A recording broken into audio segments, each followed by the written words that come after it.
Hello good morning friends, कैसे हो? Hope सब बढ़िया हो गए। Welcome to my YouTube channel UGC NET commerce made easy. यहाँ पे आपको पेपर 1 जनरल पेपर और पेपर 2 कॉमर्स का कंप्लीट सिलेबस कवर अप करवाया जा रहा है। दिसंबर 2023 के लिए ऑलरेडी फ्री बैच स्टार्ट हो चुका है। यूनिट 1 से लेकर 10 तक दोनों पेपर्स का, पेपर 1 और पेपर 2 कॉमर्स का कंप्लीट सिलेबस कवर अप करवाया जाएगा।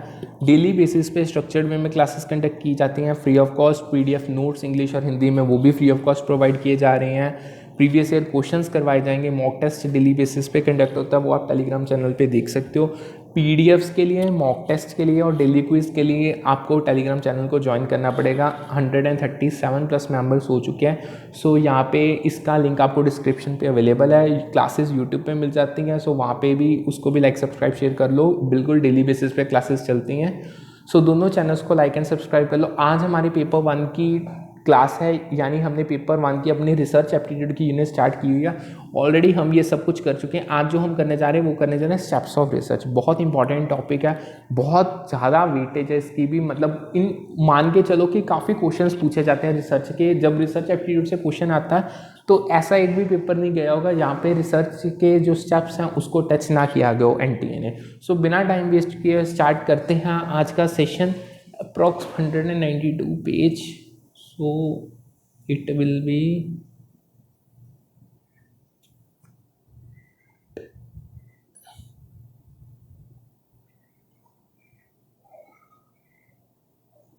हाँ, यहाँ से हमने स्टार्ट करना है steps of research.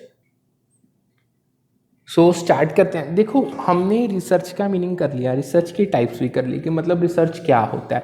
In short अगर मैं एक बार आपको फिर बता देता हूँ, देखो जो रिसर्च है ना वो एक सिस्टमैटिक और स्ट्रक्चर्ड इंक्वायरी है। काम क्या है इस इंक्वायरी का? आप ठीक है सिस्टमेटिकली इंक्वायर कर रहे हो, डिटेल में इन्वेस्टिगेशंस कर रहे हो, डिटेल में फाइंडिंग्स कर रहे हो। काम इसका सिर्फ केवल इतना ही है कि न्यू जनरेट नॉलेज को जनरेट करना। क्योंकि देखो रिसर्च तब किया जाता है जब आप नॉलेज गैप्स को आइडेंटिफाई कर लेते हो, यानी जब आपको पता चल गया कि भाई ये चीज़ आपका गैप है नॉलेज में, आपको ये चीज़ नहीं पता, इस चीज़ को अपडेट करना पड़ेगा, यानी आपको अपनी नॉलेज को फुलफिल करना पड़ेगा। सो तब आप क्या करते हो? तब आप रिसर्च को कैरी आउट करते हो एक सिस्टमेटिक वे में, ताकि जो न्यू नॉलेज जनरेट की जा सके और अपने आपके जो नॉलेज गैप्स हैं उनको पूरा किया जा सके। कई बार आप अपनी चीज़ों की समझ को और गहराई तक लेके जाना चाहते हो, आप अपनी समझ को, अंडरस्टैंडिंग को डीप करना चाहते हो। इवन जो आपकी एग्जिस्टिंग बॉडी ऑफ नॉलेज, यानी जो चीज़ें आपको ऑलरेडी पता है, कई बार वो चीज़ें पूरी नहीं होती। अगर पूरी होती हैं तो मतलब वो करेक्ट एक्सप्लेनेशंस नहीं प्रोवाइड करती, आपको करेक्ट बेस नहीं प्रोवाइड करती।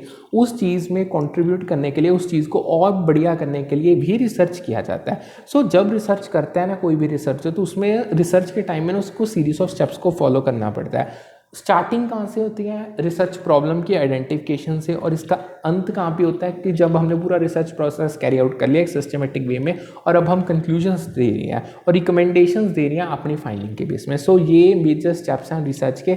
अब इसको और डिटेल में करते हैं। देखो, सबसे पहला स्टेप आता है आइडेंटिफाई द रिसर्च प्रॉब्लम। जब भी कोई भी रिसर्चर रिसर्च प्रोसेस को स्टार्ट करेगा, यानी जो उसमें फर्स्ट स्टेप होगा वो सभी के लिए ये होगा कि आपको रिसर्च प्रॉब्लम को या रिसर्च क्वेश्चन, यानी जिस चीज़ के लिए आप रिसर्च कर रही हो, क्या लक्ष्य, क्या क्वेश्चन का आंसर आपको चाहिए, क्या प्रॉब्लम का आपको सॉल्यूशन चाहिए, उसे आइडेंटिफाई करना ही पड़ेगा। यानी आप इस स्टेप में आप क्या करते हो? आपका जो टॉपिक है इंटरेस्ट का, जिसमें आपने रिसर्च आप करना चाहते हो, क्यों करना चाहते हो, कोई भी जो कारण है वो सेलेक्ट किया जाता है। फिर आपके पास जो एग्जिस्टिंग लिटरेचर है, यानी आपने अगर एक टॉपिक उठा लिया इंटरेस्ट का, ये तो बिल्कुल बात होगी नहीं आपको कि उस चीज़ के बारे में आपको बिल्कुल कुछ पता नहीं होगा या आपके पास कोई सोर्स नहीं होगा, कोई एग्जिस्टिंग लिटरेचर है। ये तो देखो कुछ ना कुछ तो उस टॉपिक के रिगार्डिंग आपके पास होगा, कोई ना कोई तो आपके दिमाग में उस फील्ड के रिगार्डिंग नॉलेज होगी, उसको देखा जाता है, उसको समझा जाता है। फिर गैप्स को आइडेंटिफाई किया जाता है। जो आप करना चाहते हो, जो आपके पास ऑलरेडी है, दोनों में जो डिफरेंस है वो नॉलेज गैप्स हैं, उनको आइडेंटिफाई किया जाता है। और जो इश्यूज, या तो वो नॉलेज गैप्स होंगे, आपके पास वो नॉलेज पूरी नहीं होगी, या कोई अनरिजॉल्व्ड इश्यूज होगा। मतलब देखो रिसर्च कई बार ना प्रॉब्लम्स के सोल्यूशन के लिए किया जाता है, तो मतलब इश्यूज हुए होंगे पर उनका कभी सोल्यूशन नहीं निकला होगा, अनरिजॉल्व्ड रह गए होंगे उन चीज़ों के लिए। सो ये जब चीज़ें सारी मिल जाती हैं या मिल जाती हैं ना, ये डिमांड करती हैं फर्दर इन्वेस्टिगेशन। मतलब इन शॉर्ट वो कहते हैं आगे जाओ और गहराई में चीज़ों को समझो, तभी आपको आपके सवालों के जवाब मिलेंगे। ठीक है, सो ये होता है फर्स्ट है। अब इसमें मेन चीज़ें क्या आती हैं? देखो, मैंने एक वर्ड यूज़ किया, आप अपने एग्जिस्टिंग लिटरेचर को समझते हो। क्यों एग्जिस्टिंग यानी किस टाइम पे एग्जिस्टिंग लिटरेचर को एक्सप्लोर किया जाता है। देखो जब रिसर्च कंडक्ट होता है तब बहुत ज़्यादा इंपॉर्टेंट बन जाता है कि आपको आपकी जो एग्जिस्टिंग लिटरेचर है, जो रेलेवेंट रिसर्च टॉपिक है, रिसर्च प्रॉब्लम के रिगार्डिंग बन रही है, उसको आपको एक्सप्लोर करना पड़ेगा। जब आप उसको एक्सप्लोर करोगे, उसको देखोगे, उसको समझोगे, उसको एनालाइज करोगे, तो आपको ही हेल्प मिलेगी। आप आइडेंटिफाई कर पाओगे कि आपको ऑलरेडी उस टॉपिक के रिगार्डिंग क्या क्या चीज़ें पता है, मतलब आपके पास क्या क्या सोर्सेस अवेलेबल हैं जिसमें उसके रिगार्डिंग कुछ ना कुछ मेंशन है, आपके दिमाग में कितनी नॉलेज है उस पर्टिकुलर टॉपिक को लेके, जो कॉन्सेप्ट्स और थ्योरीज हैं जो रेलेवेंट हैं उसको रिगार्डिंग उनका पता आपको चल जाएगा। इवन आप कंट्रोवर्सीज जो सिग्निफिकेंट अराइज हुई होंगी कई बार, मतलब देखो पुराने भी तो रिसर्च हुए होंगे, या मतलब कोई ऐसी कंट्रोवर्सी समझते हो ना, मतलब भेदभाव तो अराइज हो जाएगा, वो सब चीज़ें आपको उस एरिया के कॉन्टेक्स्ट में पता चल जाएंगी। अब ये चीज़ें आपको इतनी पता चल रही हैं, ठीक है, अगर आप अपने एग्जिस्टिंग लिटरेचर को एक्सप्लोर कर रहे हो तो उसके कुछ बेनिफिट्स भी तो आपको मिलेंगे, डैम श्योर है मिलेंगे। देखो सबसे पहले तो ये आपको हेल्प करेगा कि आप अपने रिसर्च प्रॉब्लम को डिफाइन कर पाओगे अच्छे से। यानी अगर आपको ये समझ आ गया कि आपको ऑलरेडी क्या चीज़ें पता हैं वो टॉपिक के रिगार्डिंग, जिसके रिगार्डिंग आप रिसर्च करने जा रहे हो, तब आप जो रिसर्च प्रॉब्लम है ना आपकी, उसको बहुत अच्छे से डिफाइन कर पाओगे। पूरा सीख क्लियर ऑब्जेक्टिव वे में उसको एड्रेस किया जा सकता है, उसको डिफाइन किया जाएगा। सेकंड, ये आपको हेल्प करेगी रिसर्च प्लान बनाने में। मतलब जब आपको पूरे जो आप टॉपिक जिसके रिगार्डिंग रिसर्च हो रहा है, जितने भी उसके रिलेटेड कॉन्सेप्ट्स हैं या थ्योरीज हैं, अगर वो आपको अच्छे से समझ आ गई हैं, ठीक है, यानी आपने सारे अच्छे से उनको समझ लिया कि क्या आपके जो रेलेवेंट टॉपिक है उसकी जो थ्योरीज और कॉन्सेप्ट है, तब आप एक अच्छा रिसर्च प्लान डेवलप कर सकते हो। यानी ये ऐसा रिसर्च प्लान होगा जो डैम श्योर है सक्सीड करेगा। ठीक है, no doubt future is uncertain, कुछ भी हो सकता है, बट प्रोबेबिलिटी सक्सेसफुल होने की बहुत ज़्यादा बढ़ जाएगी। थर्ड, ये आपको जो लिटरेचर में गैप्स एग्जिस्ट कर रहे हैं उनको आइडेंटिफाई करने में हेल्प करेगा। यानी देखो जब आप अच्छे से चीज़ों को, एग्जिस्टिंग लिटरेचर को देख रहे हो, आप आइडेंटिफाई कर पाओगे कि आपको क्या पता नहीं है, मतलब क्या चीज़ की आपको और ज़्यादा नॉलेज है, मतलब ये चीज़ आपको अभी तक पता ही नहीं थी। कई बार ऐसी चीज़ें होती है ना, जब आपको सडनली कोई न्यू इन्फॉर्मेशन मिलती है तो आप कह नहीं देते इमीडिएट रिस्पॉन्स में, ये हाई, ये तो मुझे पता ही नहीं था। ये वो चीज़ है, मतलब जो लिटरेचर एग्जिस्टिंग को स्टडी किया जाएगा ना, कई बार ऐसी चीज़ें पता चलती हैं जो आपको कभी पता ही नहीं होती, बट वो एग्जिस्ट करती होती हैं। सो इससे क्या होगा, जो आपके लिटरेचर में गैप्स अराइज हैं वो आइडेंटिफाई हो जाएंगे, आपको पता चल जाएगा कि आपको ये चीज़ पता ही नहीं था, यानी आप इसको रिसर्च के थ्रू फिल कर सकते हो। मतलब आप in short at the end अगर मैं आपको कंक्लूजन में बताऊँ तो आप अपनी जो नॉलेज है उसको, जो एग्जिस्टिंग नॉलेज है या एग्जिस्टिंग थ्योरी है, उसको अपडेट करके पूरा आप 2D मार्क कर सकते हो। ठीक है, ये तो इंपॉर्टेंट टॉपिक था जो पेपर में बहुत बार पूछा गया। आगे आता है कर्लिंगर, 1973 ने उसने कुछ कहा था, वो पेपर में बहुत बार पूछा है। यानी अगर हम कर्लिंगर की बात करें, बीइंग एक फिनोमिनल बंदा था जो रिसर्च में जिसने अच्छा कंट्रीब्यूट किया। कर्लिंगर ने 1973 में कहा था, a good research problem should be, मतलब अगर तो एक रिसर्च प्रॉब्लम को गुड होना है, यानी अगर उसको पूरा अच्छा होना है, तो उसको सबसे पहले तो जो वेरिएबल्स जो आप रिसर्च में स्टडी कर रहे हो, दो या दो से जितने भी ज़्यादा हैं, उनकी जो रिलेशनशिप है ना उसे अच्छे से डिस्क्राइब करना पड़ेगा। एक रिसर्च प्रॉब्लम तभी अच्छी होगी जब वो अच्छे से डिस्क्राइब कर पा रही है जो दो या दो से ज़्यादा वेरिएबल्स उनके बीच की रिलेशनशिप को। हम रिसर्च प्रॉब्लम को अच्छे से आर्टिकुलेट कर पाएंगे, इंटेलिजेंटली आर्टिकुलेट कर पाएंगे, उसको अच्छे से फ्रेम कर पाएंगे। अमीनेबल टू एम्पेरिकल टेस्टिंग, अगर आपने रिसर्च प्रॉब्लम बना दी बट वो कभी टेस्ट होने की उसमें फिजिबिलिटी नहीं है, पॉसिबिलिटी नहीं है, तो वो गुड रिसर्च प्रॉब्लम नहीं होगी, यानी वो वीक होगी। ठीक है, सो कर्लिंगर का सिंपल क्या कहना था कि जो गुड रिसर्च प्रॉब्लम है, एक तो वो डिस्क्राइबिंग होनी चाहिए, रिलेशनशिप जो वेरिएबल्स में एग्जिस्ट कर रही है, जो डायनामिक्स एग्जिस्ट कर रहे हैं, वो उसको अच्छे से डिस्क्राइब कर पाए एक क्वेश्चन की फॉर्म में। ठीक है, और उसको टेस्टिंग, उसकी एमिनेबल टेस्टिंग पॉसिबल होनी चाहिए, मतलब हम उसको टेस्ट कर सकते हैं थ्रू डाटा कलेक्शन एनालिसिस। जितना वाइड डाटा हम कलेक्ट करेंगे उसके जब एनालिसिस होंगे थ्रू स्टैटिस्टिकल टेक्निक्स, जो रिजल्ट्स निकलेंगे वो हमारी प्रॉब्लम को टेस्ट कर पाएंगे। यानी टेस्ट से जो रिजल्ट आएंगे वो हमारी फाइंडिंग्स होगी, उनको कहीं ना कहीं अब हमने जर्नलाइज करना है। सो ये चीज़ अच्छी तरीके से होनी चाहिए। बल्कि जो आर्टिकुलेशन और फिलोसफिकल ओरिएंटेशन है वो भी इंपॉर्टेंट एस्पेक्ट्स है रिसर्च के, हम उनको इग्नोर नहीं कर सकते। बट कर्लिंजर ने इनको स्पेसिफिकली मेंशन नहीं किया था, ये ना इन्होंने कंफ्यूजिंग कर लिया, आपको पेपर में ये चीज़ें डालते हैं। सो बेसिकली सिंपल है, एक तो डिस्क्रिप्शन उसकी रिलेशनशिप की उसकी अच्छी होनी चाहिए, एक उसकी आर्टिकुलेशन अच्छी होनी चाहिए, और आप उसको टेस्टिंग, एम्पेरिकल टेस्टिंग खास तौर के अच्छे से कर पाओ। ये कर्लिंगर का कहना था। अब जो हमने ये फर्स्ट स्टेप किया, आइडेंटिफाई द रिसर्च प्रॉब्लम, मैंने उसका मीनिंग बता दिया, उसमें आपको कुछ और टॉपिक्स भी बता दिया जो पेपर में पूछे जाते हैं। अब इसमें ना कुछ की एक्टिविटीज़ आती हैं, वो करते हैं। देखो सबसे पहले जब आपने आइडेंटिफाई कर लिया रिसर्च प्रॉब्लम, जो उसमें की एक्टिविटीज है, सबसे पहले तो आपको एक टॉपिक सेलेक्ट करना पड़ना है।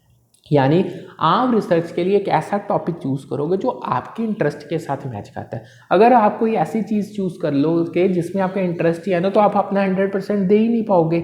आपका एक्सपर्टाइज होना चाहिए उस चीज़ में, यानी कहीं ना कहीं आपको वो चीज़ें उस वे पाथ पे, उस टॉपिक में अच्छे से करनी आनी चाहिए, और आपके जो ऑब्जेक्टिव्स हैं रिसर्च के वो भी बिल्कुल क्लियर होने चाहिए। ठीक है। सेकेंड मेन एक्टिविटी आएगी, आपको लिटरेचर को रिव्यू करना है। ये तो मैं आपको बहुत डिटेल में बता रहा, यानी आपको एक कॉम्प्रीहेंसिव रिव्यू करना पड़ेगा जो आपकी एग्जिस्टिंग लिटरेचर, यानी जो चीज़ें आपको ऑलरेडी पता है या जो सोर्सेस ऑफ डाटा आपके पास ऑलरेडी अवेलेबल है, तभी आप अपनी करंट स्टेट ऑफ नॉलेज समझ पाओगे। कि यानी आपको पता चल जाएगा आपको कितनी चीज़ें पता है और कौन सी चीज़ें अभी तक आपको पता ही नहीं है। यानी आपके जो गैप्स हैं नॉलेज के वो आइडेंटिफाई हो जाएंगे, और इसी चीज़ पे, इसी को बेस बना के आप रिसर्च को कंडक्ट कर पाओगे। ठीक है।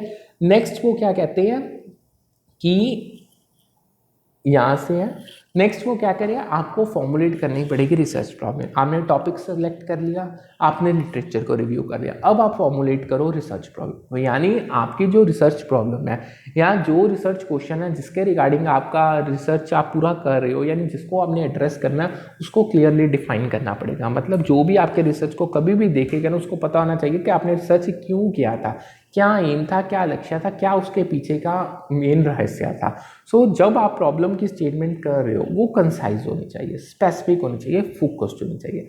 कंसाइज मतलब आप इतनी लंबी चौड़ी प्रॉब्लम मत बना दो कि वो समझ ही ना आए कभी किसी को। स्पेसिफिक जो टॉपिक सेलेक्ट किया है डायरेक्टली उस पर ही तीर लगना चाहिए, वो ही उसका स्पेसिफिक फोकस होना चाहिए। फोर्थ आता है इस्टेब्लिश करो सिग्निफिकेंस, इस्टेब्लिशिंग द सिग्निफिकेंस। आपको एक्सप्लेन करना पड़ेगा कि ये रिसर्च प्रॉब्लम इंपॉर्टेंट क्यों। देखो रिसर्च एक टाइम कंज्यूमिंग और मनी कंज्यूमिंग काम है।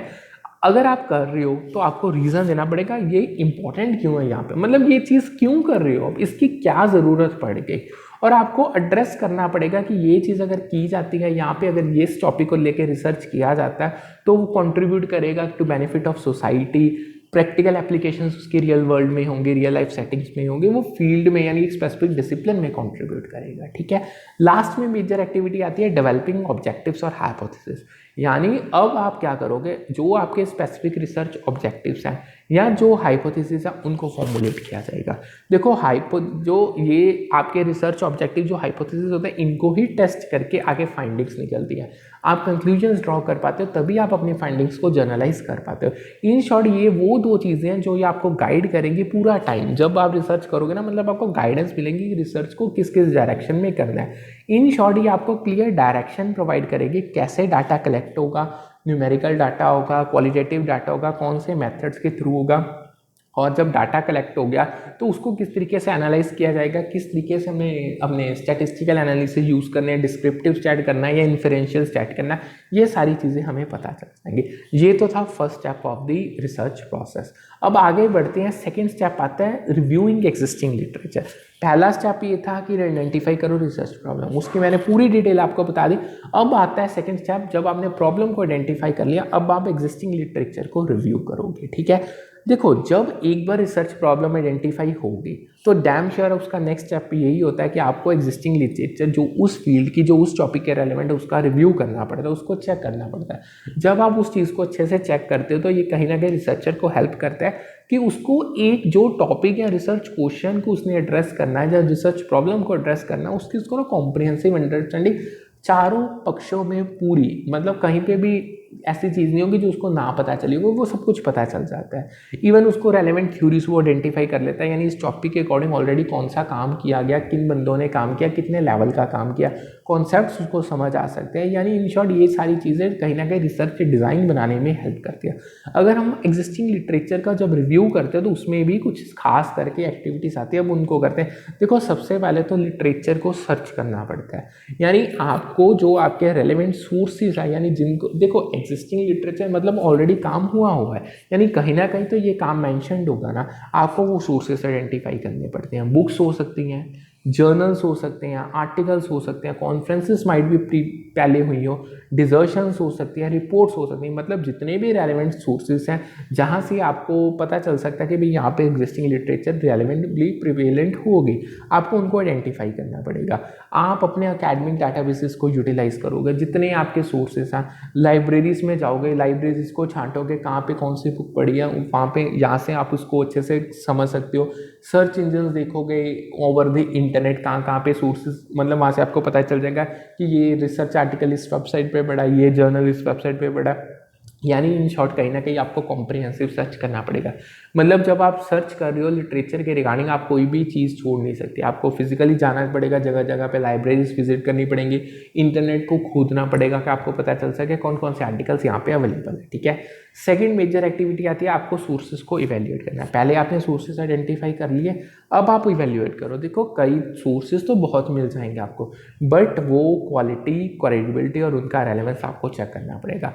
देखो कई बार कई सोर्सेज, ठीक है वो सोर्स है उसको आपने आइडेंटिफाई कर लिया, बट वो आपको इतनी इन्फॉर्मेशन प्रोवाइड ही नहीं करेगा, वो रेलेवेंट ही नहीं होगा, या उसका कोई कॉन्टेक्स्ट और ही होगा, हेडिंग सेम होगी, अंदर कॉन्टेक्स्ट और कुछ लिखा है, सो वो आपके लिए यूजलेस है। क्रेडिबल होना चाहिए सोर्स जिस पे डिपेंड किया जा सके।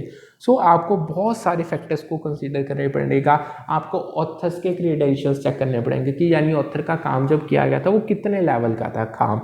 पब्लिकेशन का रेप्यूटेशन, यानी जो आर्टिकल या जर्नल्स या बुक्स किसी पब्लिशर ने पब्लिश की है तो वो अच्छी हैं, रिलायबल है, जेन्युइन है, क्या मेथडोलॉजी फॉलो की गई होगी जब वो प्रीवियस रिसर्च किया होगा, क्या ये सारी चीज़ें आपके रिसर्च प्रॉब्लम के साथ अलाइन करती हैं। देखो अगर आपके सोर्सेस और ही डायरेक्शन में जा रहे हैं, आपकी रिसर्च प्रॉब्लम और डायरेक्शन में जा रही है, उनमें कोई अलाइनमेंट ही नहीं, तो that is useful for you, that is not useful at all for you. आपको ये चीज़ों का ध्यान रखना पड़ेगा। थर्ड आता है एनालाइजिंग एंड सिंथेसाइजिंग। आपको अच्छे से रीड करना है पूरे डिटेल में, आपको एनालाइज करनी पड़ेगी जो आपने प्रीवियस स्टेप में रिसर्च की लिटरेचर सेलेक्ट किया। अब पहले में आपने रिसोर्सेज को आइडेंटिफाई किया, दूसरे में इवैल्यूएट किया, इवैल्यूएशन के बाद आपको पता चल गया कि ये सोर्सेज हमने चूज़ करने। अब जो जो चूसेस आपने सोर्सेज चूज़ किए हैं उनको अच्छे से रीड करो, बड़ी शांति से, गहराई से समझो, एनालाइज करो, तब आप आइडेंटिफाई कर पाओगे कि वो रिसर्च जब किया गया था, जो सोर्स है उसका थीम क्या था, वो थीम आपके रिसर्च प्रॉब्लम या ऑब्जेक्टिव के साथ मैच खाता है, कॉन्सेप्ट्स आपको समझ आएंगे, थ्योरीज आपको पता चलेंगे। यानी इन शॉर्ट जब आप ये सारी इन्फॉर्मेशन को सिंथेसाइज करोगे, आप एक ना फ्रेमवर्क बना पाओगे। वो थ्योरेटिकल फ्रेमवर्क होगा, आपको बाउंड्रीज पता चल जाएंगी, वो बाउंड्रीज आपको गाइडलाइंस देंगी। जो आपका ये कॉन्सेप्चुअल फ्रेमवर्क है ना, ये आपको गाइड करेगा, यानी आपको आपकी हदें पता चल जाएंगी, यानी आपको आपने किस हद में रह के रिसर्च को अपने को कंटिन्यू करना है। ठीक है, फोर्थ मेजर एक्टिविटी आती है आपने गैप्स को आइडेंटिफाई करना है। यानी जब आप अपने गैप्स को आइडेंटिफाई कर लोगे या एरियाज को आइडेंटिफाई कर लोगे, यहाँ पे लिटरेचर लैकिंग है, इन द सेंस वहाँ पे, यानी इन शॉर्ट देखो लिटरेचर जो आपको प्रीवियस मिलेगी वो सभी कॉम्प्रिहेंसिव जितनी मर्जी हो, बट जो आपकी प्रेजेंट में प्रॉब्लम ने उसके हर एरिया को कवर अप नहीं करेगी, कहीं ना कहीं तो गैप्स रह ही जाएंगे। यानी आपको ये चीज़ का पता चल जाएगी कि आपके रिसर्च में जब आपने एग्जिस्टिंग लिटरेचर को रिव्यू किया तो यहाँ पे गैप्स हैं, यहाँ पे लिटरेचर अवेलेबल ही नहीं है, यानी यहाँ पे इस चीज़ की आपको कुछ कोई भी सोर्स मिला ही नहीं कभी। सो जो ये गैप्स हैं ना, ये आपको अपॉर्चुनिटीज़ प्रोवाइड करेंगे, यही गैप्स को पकड़ के इनको बेस बना के आप यहीं पर रिसर्च करोगे। जब यहाँ पर आप फर्दर रिसर्च करोगे या गाइड कर उनको मतलब और डिटेल में समझोगे, यही चीज़ आपको रिसर्च क्वेश्चंस में फ्रेम करने में हेल्प करेगी। ठीक है, देखो अगर आप एक रिसर्च ऑलरेडी हुआ है उस पर ही बारी बारी रिसर्च कर पा रहे हो तो वो आपको इतने बेनिफिट्स नहीं मिलेगा। अगर एक ऑलरेडी रिसर्च हुआ है उसमें आपने गैप्स ढूंढ लिए, उन गैप्स पे आपने रिसर्च किया है, तो देन वो रिसर्च आपके लिए बहुत ज़्यादा बेनिफिशियल होगा। लास्ट इसमें मेजर एक्टिविटी आती है कि एक आप लिटरेचर रिव्यू को क्रिएट करोगे, यानी जितना आपने सब कुछ अभी तक किया आपकी जितनी भी फाइंडिंग्स हुई हैं अभी तक उनको समराइज़ किया जाएगा, उनको सिंथेसाइज किया जाएगा लिटरेचर रिव्यू से। यानी आप अभी तक सारा लिटरेचर रिव्यू कर रहे हो तो आपने सोर्सेस आइडेंटिफाई किए, सोर्सेज को इवेल्युएट किया, फिर उनको रीड किया, ठीक है, फिर आपको गैप्स पता चल गए, कहीं ना कहीं ये सारा कुछ लिटरेचर रिव्यू ही हो रहा था। आप ये सारे प्रोसेस को समराइज करके सिंथेसाइज करके एक छोटे से कॉम्प्रिहेंसिव लिटरेचर रिव्यू के सेक्शन में डाल दोगे। मतलब इन शॉर्ट आपको बीइंग अ रिसर्चर ये बताना पड़ता है कि आपने रिसर्चर अगर लिटरेचर रिव्यू किया है तो वो कैसे किया है। यानी अब जो ये सेक्शन होगा ये आपके स्टडी को कॉन्टेक्स्ट प्रोवाइड करेगा, हाईलाइट्स प्रोवाइड करेगा कि जो चीज़ ऑलरेडी एग्जिस्ट कर रही है इसी फील्ड में। ठीक है, समझ आ गया। अगर आपको कोई डाउट है, ये बहुत इंपॉर्टेंट टॉपिक है तो आप पूछ सकते हो, जब मर्जी पूछो, टेलीग्राम पे मैसेज करो, यूट्यूब में कमेंट करो, एवरीथिंग जैसे पॉसिबल आप मुझे कांटेक्ट कर सकते हो, आपका डाउट मैं क्लियर कर दूंगा। ठीक है, आगे बढ़ते हैं। आगे ना एक टॉपिक आता है फाइल ड्रॉअर प्रॉब्लम। क्या है, देखो जो ये फाइल ड्रॉअर प्रॉब्लम ना ये रिसर्च में यूज़ की जाती है। ये टर्म डिस्क्राइब कर, इस टर्म को इसी कारण यूज़ किया जाता है क्योंकि ये डिस्क्राइब करते हैं जो पोटेंशियल बायस हो सकते हैं जो पब्लिश रिसर्च लिटरेचर है due to the tendency of researcher and journals to publish studies with positive और सिग्निफिकेंट रिसर्च। मतलब जो ऑलरेडी रिसर्च हुए हैं यानी वो कहीं ना कहीं तो पब्लिश हुए होंगे। यानी जो ये फाइल ड्रॉअर प्रॉब्लम है ना ये ऐसी टर्म है जो ये डिस्क्राइब करती है कि ये पोटेंशियल बायस हुआ होगा पब्लिश रिसर्च लिटरेचर में। तो ये इसका कारण क्या था? कारण यही हो सकता है क्योंकि जो पब्लिशर है या जो रिसर्चर है या जो जर्नल्स का हेड है जिसने पब्लिश करनी है स्टडीज़, वो ये चाहते हैं कि उनको रिजल्ट्स पॉजिटिव या सिग्निफिकेंट मिले। मतलब वो ये कहते हैं हमारी चीज़ बढ़िया बढ़िया बढ़िया हो। So that is the file drawer problem. यानी वाइल जो स्टडीज़ हैं वो कई बार सिग्निफिकेंट होते नहीं है या उनके नेगेटिव रिजल्ट्स हैं उनको पब्लिश ही नहीं किया जाता। मतलब अगर आपने कोई रिसर्च किया है, कोई स्टडी की, उसके आपने पॉजिटिव या सिग्निफिकेंट इम्पैक्ट तो पब्लिश कर दिए, बट जो उसके नेगेटिव थे, जो उसके ड्रॉबैक्स थे, उनको कभी पब्लिश किया ही नहीं, यानी उसे फाइल ड्रॉअर कह देते हैं। ठीक है, नेक्स्ट आता है मेटा एनालिसिस। क्या ये एक ऐसी स्टैटिस्टिकल टेक्निक है जो रिसर्चर्स को अलाउ करते हैं कि वो कंबाइन कर सकते हैं मल्टीपल स्टडीज़ के जो रिजल्ट्स हैं और एक ज़्यादा एक्यूरेट एस्टिमेट ले सकते हैं क्या ट्रू इफेक्ट का साइज हुआ होगा। मतलब यानी मेटा एनालिसिस में क्या होता है, आप एक स्टडी, एक ऑलरेडी जो रिसर्च हुआ ना उसको नहीं करते अकेला, आप मल्टीपल स्टडीज़ को कंबाइन कर लेते हो, अलग अलग चीज़ों को कंबाइन करके फिर एक्यूरेट आपको एस्टिमेट्स पता चलते हैं कि आपका उस रिसर्च का ट्रू इफेक्ट साइज क्या निकला होगा। ठीक है, समझ आ गया। आगे बढ़ते हैं। तीसरा मेजर स्टेप आता है रिसर्च के प्रोसेस में, डिटरमाइन द रिसर्च डिज़ाइन। यानी जो रिसर्च डिज़ाइन होता है वो डिटरमाइन करता है क्या आपकी ओवरऑल अप्रोच रहने वाली है, क्या आप मेथड्स, कौन कौन से मेथड्स आप किस किस स्टेप पे फॉलो करने वाले हो अपने डाटा को रिसर्च, मतलब जो रिसर्च में आपको डाटा चाहिए उसको कलेक्ट करने के लिए और एनालाइज करने के लिए।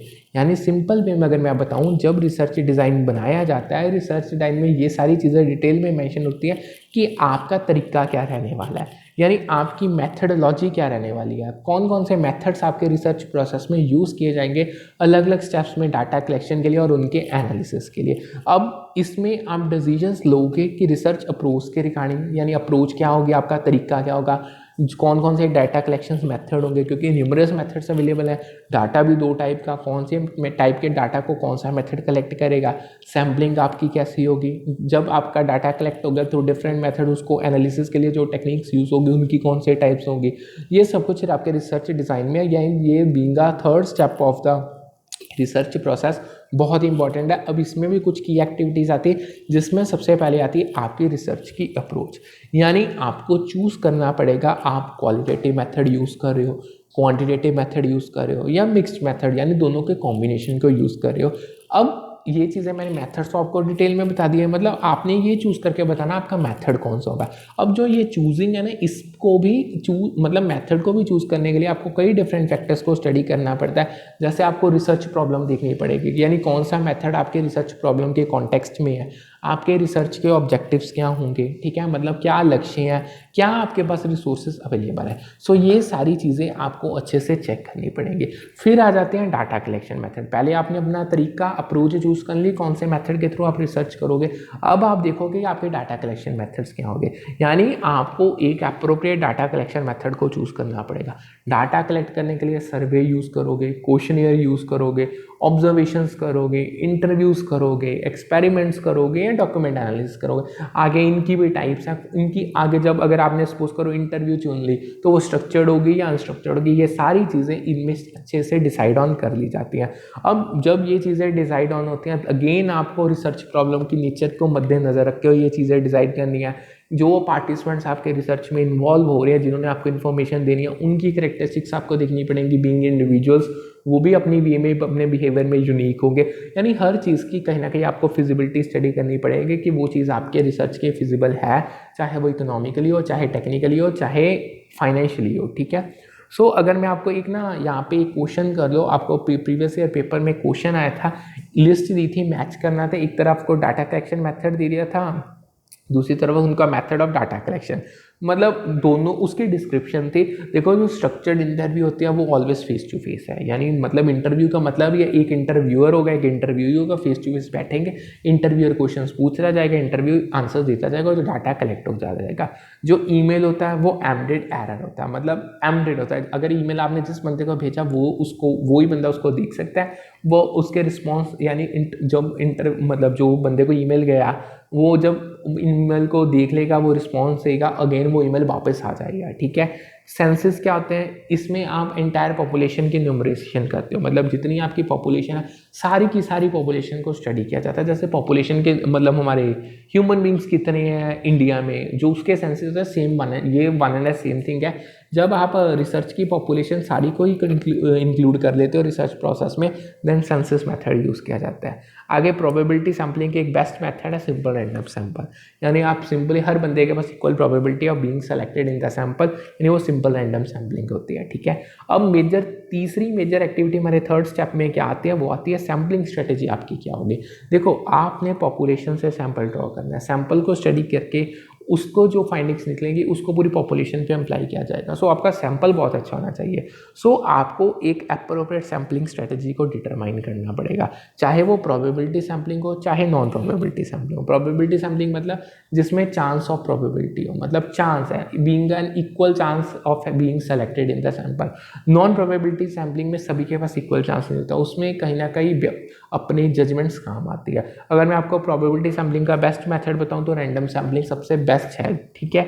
नॉन प्रोबेबिलिटी में कन्वीनियंस सैम्पलिंग आ जाती है, पर्पसिव सैम्पलिंग आ जाती है, स्नोबॉल सैम्पलिंग आ जाती है। ठीक है। सो आपको जब आपने सैम्पलिंग स्ट्रेटेजी को चूज करना है तो आपको अपनी टारगेट पॉपुलेशन देखनी पड़ेगी, उसका साइज क्या है, क्या क्या उसकी करेक्टरिस्टिक्स हैं। अब आपको जो सैंपल आप उसमें से चूज़ कर रहे हो वो सैंपल साइज़ कितना होगा, यानी वो अगर आपने इतना सैंपल साइज़ चूज़ किया जो उसमें करेक्टरिस्टिक हमें आ गई, वो आपकी पॉपुलेशन की करेक्टरिस्टिक को रिप्रेजेंट करेंगे या नहीं करेंगे, ये सारे अलग अलग फैक्टर्स आपको अच्छे से इसमें स्टडी करने होंगे। ठीक है। आगे चलते हैं।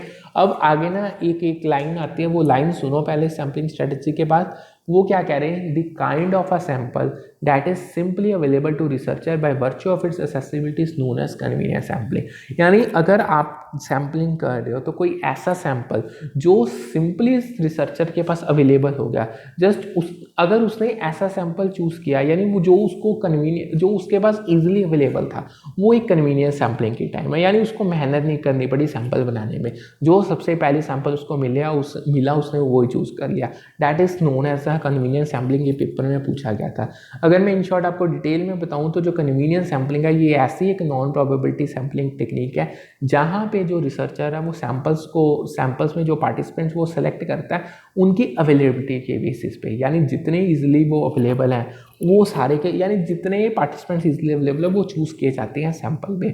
यानी कहीं ना कहीं ये चीज़ प्रॉक्सिमिटी है रिसर्च सेटिंग की, यानी वो जो रिसर्चर है जब वो सैंपल फ्रेम करेगा, देखो जो सैंपल फ्रेम कर रहा है उसमें बस वो ये एक ही चीज़ देख रहा है, उसकी कन्वीनियंस को और जो प्रैक्टिकल मेथड है। बट वो माइट भी कई बार क्या होता है कि वो सैंपल पूरी पॉपुलेशन को रिप्रेजेंट कर ही नहीं पाता, क्योंकि देखो जो चीज़ें इजीली अवेलेबल है डैम कोई गारंटी नहीं है 101% की वो आपकी पॉपुलेशन को पूरी को रिप्रेजेंट करेंगी। देखो कई ऐसे पार्टिसिपेंट्स होते हैं जो बहुत डिफिकल्टी से मिलते हैं बट उनके पास नॉलेज बहुत स्ट्रॉन्ग है, वो चीज़ इसमें मिसिंग है। सो यहाँ पे जो सैंपल है जो उसमें पार्टिसिपेंट सेलेक्ट किए गए वो तो कन्वीनियंस में किए गए, यानी रैदर उसका रैंडमाइजेशन भी नहीं की गई, मतलब सभी के पास इक्वल चांस नहीं है सिलेक्शन का। जो फर्स्ट दौर में अवेलेबल है उनको सिलेक्ट कर लिया गया। एक इसमें ना 2 स्टेटमेंट्स आई थी पेपर में। सबसे पहले थी random sampling may not be practical strategy in the case of rare kind of population. अगर तो आपकी पॉपुलेशन बहुत रेयर काइंड की है, वो कॉमन नहीं है, मतलब यूनिक है, तो उसमें रैंडम सैम्पलिंग को नहीं यूज़ करना चाहिए, that is not a practical strategy. ये पहली स्टेटमेंट कहती थी। दूसरी स्टेटमेंट क्या कहती थी? Stratified random sample is better as compare to simple random sample if the population is too heterogeneous. उन्होंने क्या कहा था? देखो, अगर तो जो पॉपुलेशन को आपने स्टडी करना वो ज़्यादा ही हेट्रोजीनियस है, मतलब उसमें ज़्यादा ही डिफरेंसेस हैं, ज़्यादा ही यूनिक फीचर्स हैं, तब फिर आप सिंपल रैंडम सैम्पलिंग मेथड मत यूज़ करो। आप स्ट्रेटिफाइड, मतलब रैंडम सैम्पलिंग की एक एडवांस चीज़ हम जिसे रैंडम स्ट्रेटिफाइड रैंडम सैम्पलिंग कहते हैं, वो आप उसको यूज़ करो। अब देखो, जो तो मैंने आपको स्टेटमेंट 1 बताई है वो तो बिल्कुल करेक्ट थी, क्योंकि जो रैंडम सैम्पलिंग है ना वो रिलाई करती है प्रोबेबिलिटी पे, यानी probability of selecting an any individual from the population. मतलब जितनी भी पॉपुलेशन है और जितने भी उसमें पार्टिसिपेंट है, हर के पास एक इक्वल चांस है कि वो सिलेक्ट होंगे सैंपल में। ये तो रैंडम सैम्पलिंग का कह रहा है, बट ये कोई प्रैक्टिकल या फिजिबल चीज़ नहीं है जब आपकी पॉपुलेशन रेयर होगी या उनका आपके पास उनका एक्सेस ही नहीं है। अगर बहुत हार्ड एक्सेस है सो तब आप इक्वल चांस नहीं दे देते। ये रैंडम सैम्पलिंग एक प्रैक्टिकल स्ट्रेटेजी अप्रूव नहीं होगी इस सिचुएशन में, ठीक है। अब जो स्टेटमेंट 2 स्ट्रेटिफाइड रैंडम सैंपल के रिगार्डिंग थी, ये भी बिल्कुल करेक्ट थी, क्योंकि जो स्ट्रेटिफाइड रैंडम सैम्पलिंग है कहीं ना कहीं ये अलाउ करती है बेटर रिप्रेजेंटेशन डिफरेंट सब ग्रुप्स की, क्योंकि पहले स्टेटस बनाए जाते हैं अकॉर्डिंग टू कॉमन कैरेक्टरिस्टिक, फिर उन स्टेटस को रैंडमली चूज किया जाता है। सो यहाँ पे कहीं ना कहीं जो सब ग्रुप्स बने होंगे उनकी रिप्रेजेंटेशन बहुत अच्छी होगी, ठीक है। ये किसके कंपैरिजन में होंगी? यानी हेट्रोजीनियस कंपैरिजन नहीं कह सकते, मतलब अगर आपकी पॉपुलेशन हेट्रोजीनियस है तो जो आपके बीच में सब ग्रुप्स बने होंगे उनकी रिप्रेजेंटेशन बहुत अच्छी होगी। इससे क्या है कि आपके सैंपल की प्रिसीजन, सैंपल की एक्यूरेसी, जो उसकी फाइंडिंग्स उसको स्टडी करके निकलेंगे वो कहीं ना कहीं ज़्यादा अच्छी होगी। सो इन शॉर्ट ये दोनों स्टेटमेंट इंडिविजुअली करेक्ट थी, एक्सप्लेनेशन मैंने आपको बता दिया। अब जो हमारे तीसरे स्टेप की मेजर चौथी की एक्टिविटी आती है वो आती है रिसर्च के इंस्ट्रूमेंट्स। अब आपको रिसर्च करने के लिए जो इंस्ट्रूमेंट्स की रिक्वायरमेंट है आप उनको आपको कहीं ना कहीं डेवलप करना पड़ेगा। अगर आपके पास नहीं अवेलेबल आप उनको आपको सेलेक्ट करने पड़ेगा। यानी अब इंस्ट्रूमेंट्स क्या होंगे? देखो, रिसर्च में इंस्ट्रूमेंट्स वही होते हैं जैसे जो डाटा कलेक्शन के लिए, एनालिसिस के लिए यूज़ होते हैं। क्वेश्चनियर्स हो सकता है, यानी क्वेश्चनियर में कौन कौन से क्वेश्चंस आपको सिलेक्ट करने पड़ेंगे। इंटरव्यू गाइड, मतलब जब कोई भी बंदा, जो बीइंग अ रिसर्चर, जब आप इंटरव्यू लेंगे यानी किस दायरे में आपने लेनी है, क्या आपको गाइडलाइंस फॉलो करनी है, ये सब कुछ हो गया।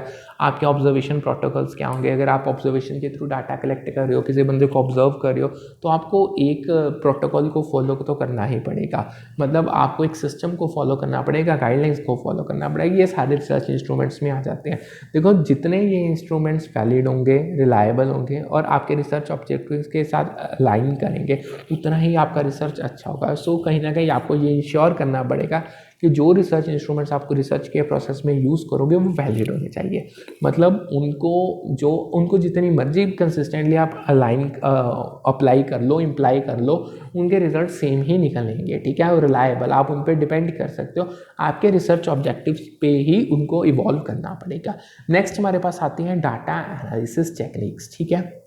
अब जो आपको डिटरमाइन करना पड़ेगा कि आपने जब डाटा, अब देखो डाटा को तो आपने कलेक्ट कर लिया, आपने मेथड्स डिटरमाइन कर लिया, आपने इंस्ट्रूमेंट्स डिटरमाइन कर लिया, अब आती है बारी उसको एनालाइज करने की। आपको डाटा एनालिसिस की टेक्निक्स को डिटरमाइन करना पड़ेगा। अब ये चीज़ें आपको 2-3 चीज़ों को मद्देनज़र रखना पड़ेगा।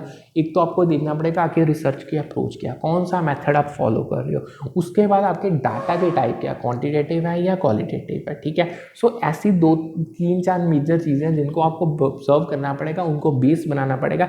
इन चीज़ों को ही आप अपने ध्यान में रख के डाटा एनालिसिस की टेक्निक्स डिटरमाइन कर पाओगे। इसमें आप माइट भी क्वालिटेटिव एनालिसिस टेक्निक यूज़ कर सकते हो, जिसमें यहाँ आपकी क्वांटिटेटिव एनालिसिस टेक्निक, ये डिपेंड करता है कि आपके डाटा की टाइप क्या, यहाँ डाटा आपका मेथड कौन सा रिसर्च का या अप्रोच कौन सी है। अगर तो आप क्वालिटेटिव टेक्निक्स की तरफ जाओगे तो उसमें थेमेटिक एनालिसिस हो सकते हैं, कंटेंट एनालिसिस हो सकते हैं। तो अगर क्वांटिटेटिव एनालिसिस टेक्निक की तरफ जाओगे तो डिस्क्रिप्टिव स्टैट हो सकता है, इन्फरेंशियल स्टैट हो सकता है। ये मैंने आपको सारी चीज़ें प्रीवियस सेशंस में अच्छे से बताई हुई है। लास्ट इसमें मेजर की एक्टिविटी आती है एथिकल कंसीडरेशंस की, यानी आपको एथिकल कंसीडरेशंस को कंसीडर करना पड़ेगा। अगर आपको देखो, अगर आप किसी पार्टिसिपेंट पार्टिसिपेंट्स को इन्वॉल्व कर रहे हो रिसर्च में, बीइंग एन इंडिविजुअल, उसकी आइडेंटिटी को प्रोटेक्ट करना, ठीक है, उसकी प्राइवेसी को प्रोटेक्ट करना, कॉन्फिडेंशियली बनाए रखना, ये सारी चीज़ें एथिकल कंसीडरेशन में आती। इन चीज़ों को आपको ड्यू तवज्जो यानी ड्यू इंपॉर्टेंस देनी ही पड़ेगी।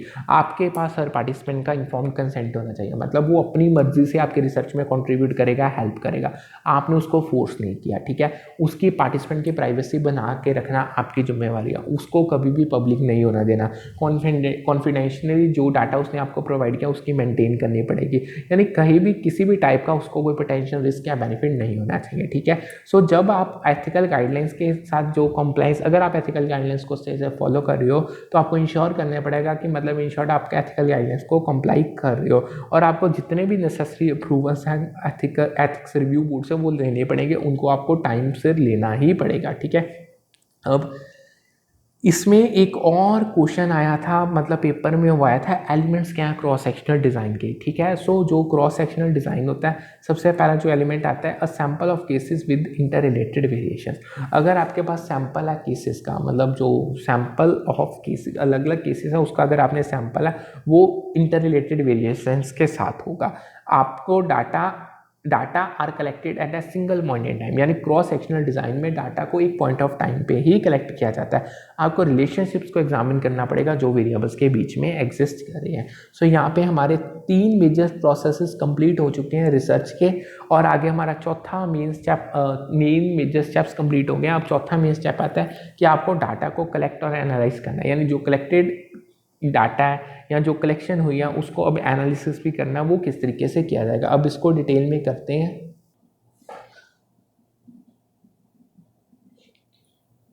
देखो, जो ये आपका कलेक्ट एंड एनालाइज डाटा का स्टेप है, यानी इसमें कहीं ना कहीं जो रिसर्चर है वो डाटा को कलेक्ट करता है। अब जो ये डाटा कलेक्शन होगी ये होगी अकॉर्डिंग टू जो उसने रिसर्च डिज़ाइन चूज़ किया, यानी रिसर्च डिज़ाइन में जो जो डिटेल्स मेंशन है, किस मेथड को फॉलो करना है, किस टेक्निक को फॉलो करना है, उन चीज़ों को फॉलो करके डाटा को कलेक्ट किया जाएगा। और उसके बाद जब डाटा कलेक्शन होगी फिर उसके एनालिसिस किया जाएगा, यानी डाटा एनालिसिस को कंडक्ट किया जाएगा।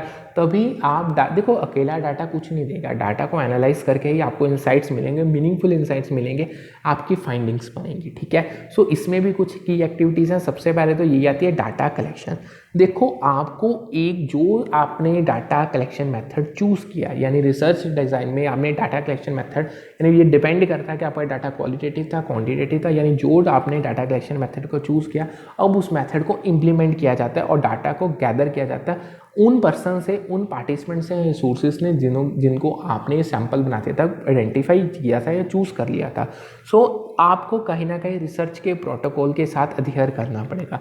जो रिसर्च की गाइडलाइंस है, जो फ्रेमवर्क है, जिन हदों के बीच रह के आपने रिसर्च करना है, आपको उनके साथ अध्ययन करना पड़ेगा। उनके साथ इन शॉर्ट आप कह लो कि कंप्लायंस बनाए रखना पड़ेगा। आपको डिटेल्ड रिकॉर्ड्स मेंटेन करने पड़ेंगे, डाटा की सिक्योरिटी को, डाटा को सिक्योरली मैनेज करना पड़ेगा, मतलब कहीं पे भी डाटा ब्रीच नहीं होनी चाहिए, डाटा लीकेज नहीं होनी चाहिए। सेकंड इसमें मेजर एक्टिविटी आती है डाटा प्रेपरेशन। आपको अच्छे से डाटा, जो collected data through different methods, उसको ऑर्गेनाइज और क्लीन करना है, यानी आपको इंश्योर करना है कि वो क्वालिटी वाइज, मतलब क्वालिटी डाटा, यानी आप यह कह सकते हो कि वो एक बहुत सुप्रीम या हाई क्वालिटी का डाटा है, उसको यूजेबिलिटी बहुत अच्छी है। सो उसको आपको अच्छे से ऑर्गेनाइज करके रखना पड़ेगा। इसमें आप डाटा कोडिंग कर सकते हो, डाटा की एंट्रीज डाल सकते हो, ट्रांसक्रिप्शन कर सकते हो।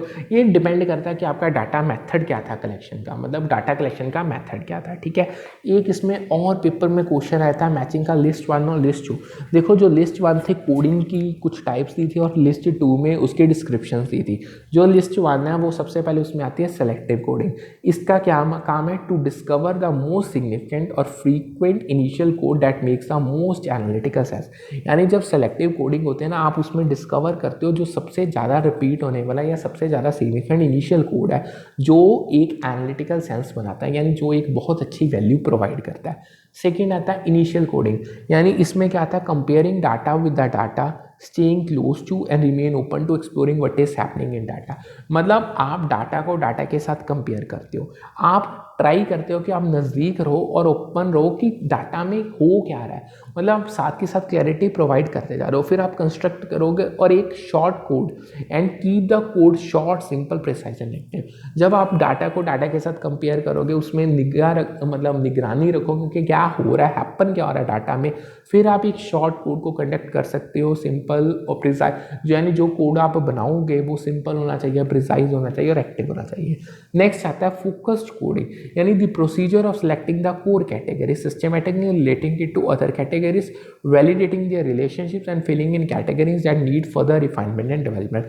बहुत सिंपल है। देखो जो फोकस्ड कोडिंग होती है ना, ये एक ऐसा प्रोसीजर है जिसमें आप एक कोर कैटेगरी, यानी जो मेजर आपकी मतलब जो दिल है आपके रिसर्च का, जो वो कैटेगरी उसको सेलेक्ट करोगे, फिर उसको दूसरी कैटेगरी से ऐसा रिलेट करोगे, उनमें रिलेशनशिप देखोगे, फिर जो कैटेगरीज रह गए उनको फिल किया जाएगा ताकि उनको और इम्प्रूव किया जाए, रिफाइन किया जाए और डेवलप किया जाए।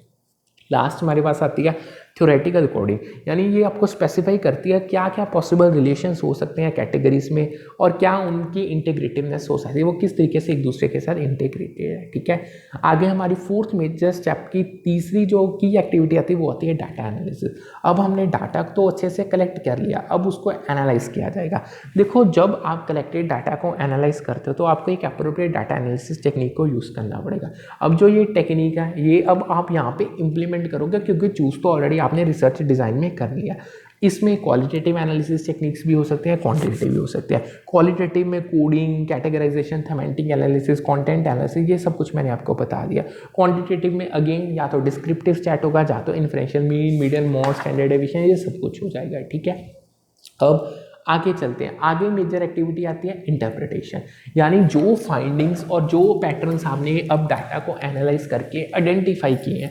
देखो डाटा एनालिसिस का फ़ायदा ये होता है, यानी आपको पैटर्न्स पता चल जाते हैं, आपको आपकी फाइंडिंग्स मिल जाएंगी। ठीक है, आपको थीम पता चल जाएगा, आपको रिलेशनशिप्स पता चल जाएंगे, यानी जो रिलेशनशिप डाटा में सेट के बीच में एग्जिस्ट कर रही है, क्या उनके डायनामिक्स है, क्या उनके पैटर्न्स है। सो अब आप थ्योरेटिकल या कॉन्सेप्चुअल फ्रेमवर्क को यूज़ करोगे ताकि आप एक लिटरेचर रिव्यू कर पाओ जो आपके इंटरप्रिटेशंस को गाइड करेगा, यानी जो आपके फाइंडिंग्स को किस तरीके से इंटरप्रेट करना, उस चीज़ को आपको ये गाइडेंस मिलेगी। नेक्स्ट मेजर एक्टिविटी आती है ट्रायंगुलेशन।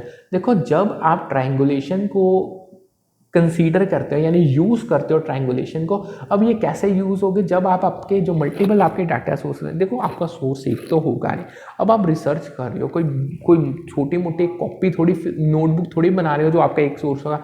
जब आप मल्टीपल डाटा सोर्सेज को इंटीग्रेट करते हो तब आप ट्रायंगुलेशन कर रहे हो। सो यानी आपके मेथड्स मल्टीपल है, रिसर्चर के नज़रिए मल्टीपल है, ये सारी चीज़ें डाटा की जो मतलब जो आपकी फाइंडिंग्स की हैं डाटा एनालिसिस के थ्रू, उनकी वैलिडिटी को इन्हांस करते हैं, रिलायबिलिटी बनाए रखते हैं, मतलब आप उस चीज़ को रिलायबली उस पर ट्रस्ट कर सकते हो। लास्ट आता है रिफ्लेक्सिविटी, यानी जब आप रिफ्लेक्सिविटी में इंगेज करोगे, आप क्रिटिकली रिफ्लेक्ट करोगे अपने बायसेस को, मतलब बीइंग अ रिसर्चर जो आपकी बायस है, जो आपकी सब्जेक्टिव जजमेंट है, जो अजम्पशंस है या रिसर्च प्रोसेस पे जो आपकी इन्फ्लुएंस पड़ी है, आप रिफ्लेक्सिविटी में इंगेज करके इन सब चीज़ों को क्रिटिकली रिफ्लेक्ट करोगे।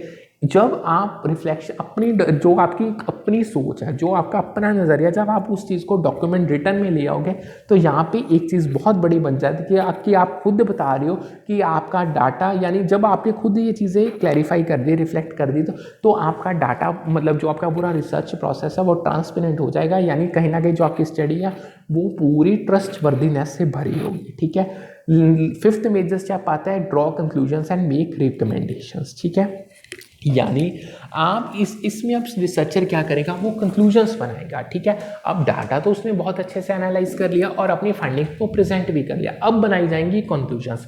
जो कंक्लूजन्स निकलेंगी वो बहुत मीनिंगफुल और कोहेरेंट मैनर में निकलेंगी।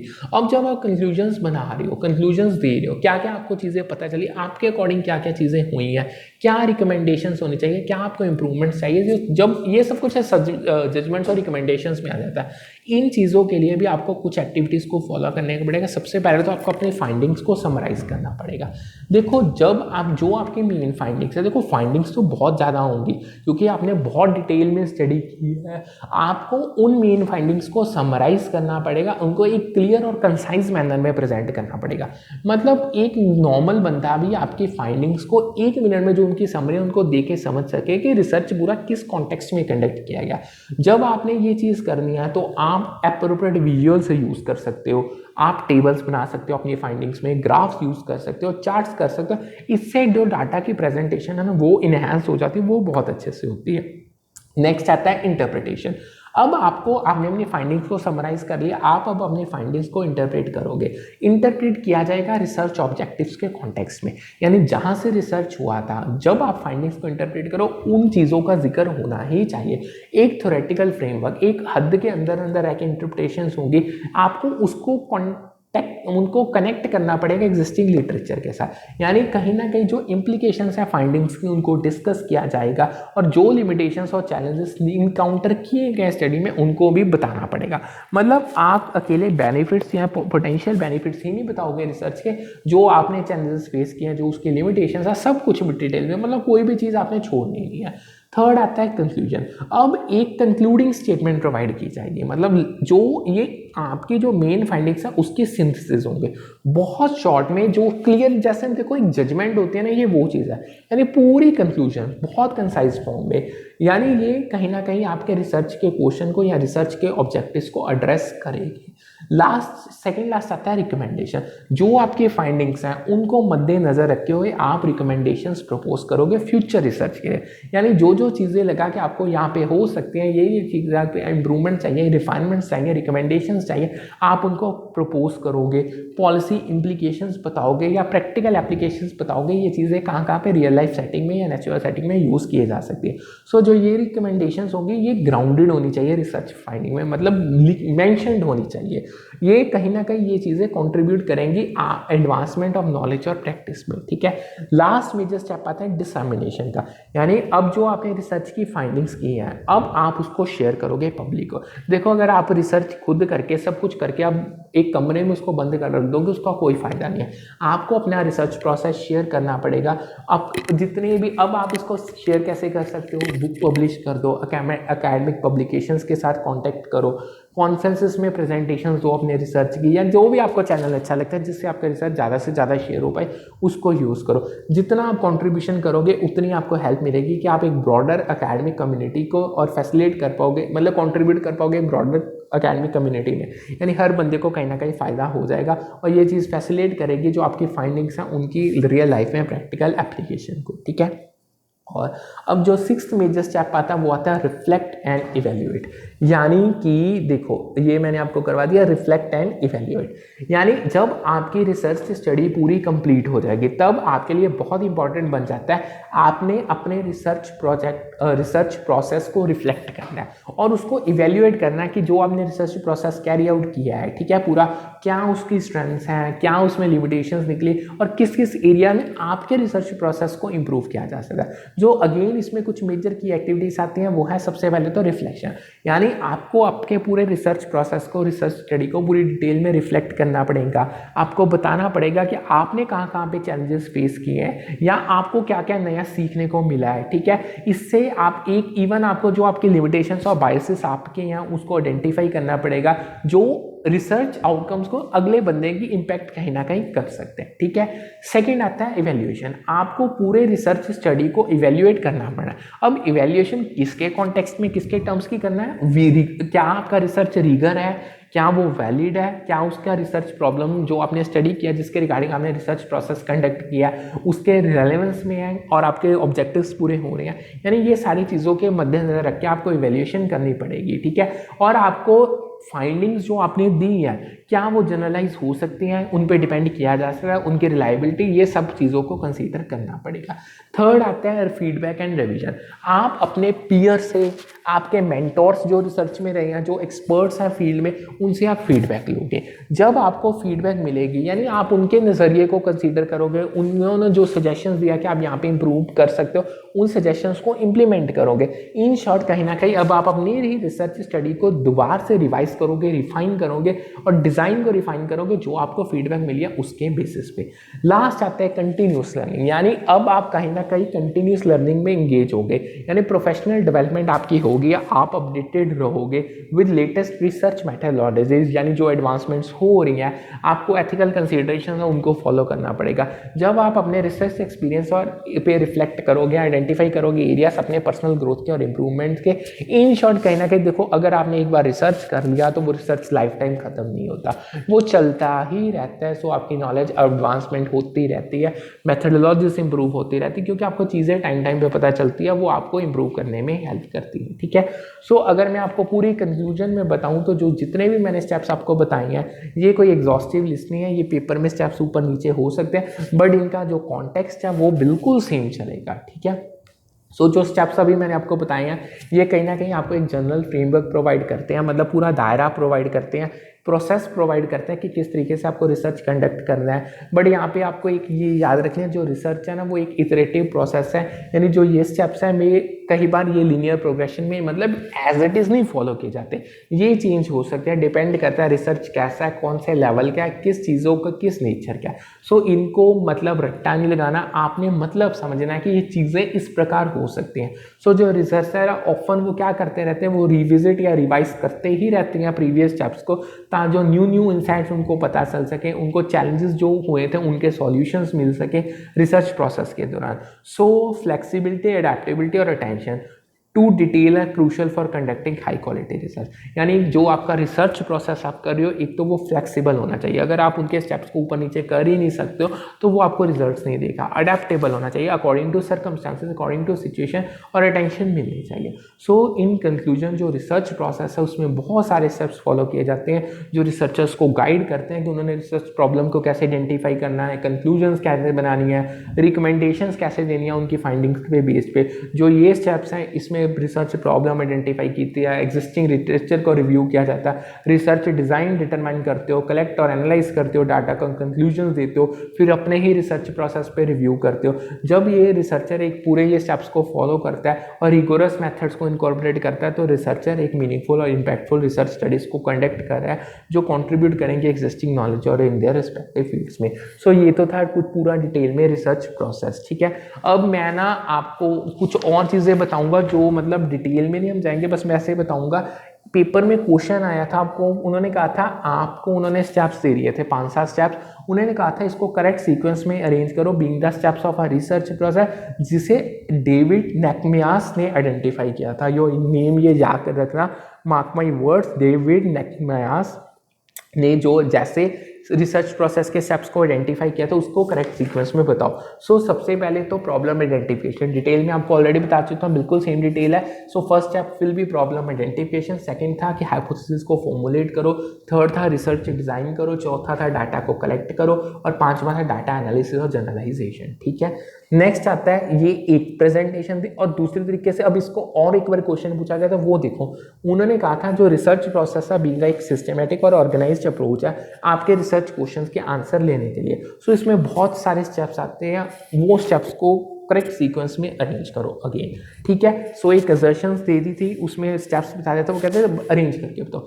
सो अगेन जब अगर इस जो ऑप्शंस आपके पास अवेलेबल थे उनके अकॉर्डिंग सबसे पहले तो रिसर्च लिटरेचर रिव्यू होना था, फिर रिसर्च का क्वेश्चन बनना था, फिर सैम्पलिंग होनी थी, फिर डाटा कलेक्शन होना था, और एट द एंड डाटा को एनालिसिस करना है। चीज़ें मैं अंदर से बता चुका, बिल्कुल सेम चीज़ें हैं जो मैंने आपको बताई हैं, सब कुछ वैसे ही वैसा ही है। सो इसका जो करेक्ट सीक्वेंस था वो ये था, नंबर 1 लिटरेचर रिव्यू, फिर रिसर्च क्वेश्चन, 3 सैम्पलिंग, चौथा डाटा कलेक्शन और 5वां डाटा एनालिसिस। यही चीज़ मैं आपको बताना चाहता हूँ कि बस आप मतलब समझो कि रिसर्च करना कैसे है, स्टेप्स कॉपी पेस्ट नहीं होते, याद नहीं करने आपको, आपको समझना है। क्योंकि क्वेश्चन में अभी मैंने आपको 2 प्रेजेंटेशंस बताई, एक तीसरी और बताता हूँ मैं। ये 2 प्रेजेंटेशंस में देखो चीज़ें ऊपर नीचे होगी ना, उनका अंदरूनी यानी जो उनका अंदरला मीनिंग है वो सेम है, बट जो स्टेप्स के नेम्स हैं वो ऊपर नीचे हो गए। ठीक है, सो ये चीज़ आपको याद रखनी। और एक और प्रेजेंटेशन थी रिसर्च के स्टेप से, उन्होंने कहा था अगेन इसको करेक्ट सीक्वेंस में करो।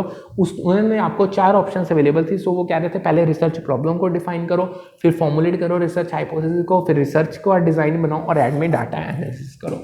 सो ये तो थी 3 तरीके की मैंने आपको प्रेजेंटेशंस बता दी रिसर्च के प्रोसेस के स्टेप्स की। सो यहाँ पे हम आज का सेशन करते हैं वाइंड अप। फिर कंटिन्यू करेंगे with the new session with the new set of topics. PDF आपको हिंदी और इंग्लिश लैंग्वेज में टेलीग्राम पे मिल जाएंगी। और आज का डाटा, जैसे आपको पता है कि हमारा क्विज स्टार्ट हो चुका है टीचिंग एप्टीट्यूड का, वो भी आपको टेलीग्राम चैनल पे मिल जाएगा। टेलीग्राम का लिंक यूट्यूब डिस्क्रिप्शन में अवेलेबल है, सो दोनों को अच्छे से सब्सक्राइब कर लो चैनल्स पे। क्लास आपको यूट्यूब पे मिल रही है, अब आप अपनी तैयारी खींच दो, बहुत कम टाइम रहेगा। सो आज का सेशन करते हैं वाइंड अप, कल फिर मिलते हैं with a new session with a new set of topics.